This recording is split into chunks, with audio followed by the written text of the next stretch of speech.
আল্লাহ পাক আমাদের সবাইকে শিরকের পাপ ছেড়ে দেওয়ার তৌফিক দান করুন, কুফরের পাপ ছেড়ে দেওয়ার তৌফিক দান করুন। এই অহংকার, সম্পদের অহংকার আল্লাহ পাক বন্ধ করার তৌফিক দান করুন। আল্লাহ পাক আমাদের সবাইকে দুর্নীতি বন্ধ করার তৌফিক দান করুন, ন্যায় প্রতিষ্ঠা করার তৌফিক দান করুন।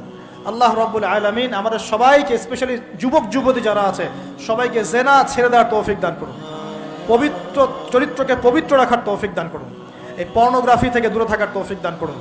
আল্লাহ পাক এই যুব সমাজকে মাদক থেকে দূরে থাকার তৌফিক দান করুন। আমরা দোয়া করি যুব সমাজকে আল্লাহ পাক এই পতিতাবৃত্তি, ব্যভিচার থেকে বাঁচিয়ে রাখুন।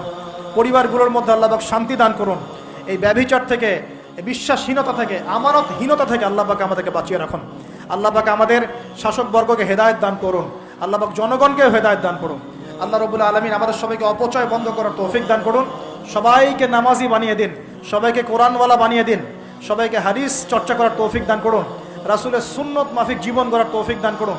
সমস্ত পরিবারগুলোতে ইসলামী পর্দা কায়েম করার তৌফিক দান করুন, নামাজ প্রতিষ্ঠার তৌফিক দান করুন, পরিবারগুলোর মধ্যে হালাল রিজিকের ব্যবস্থা আল্লাহ করে দিন।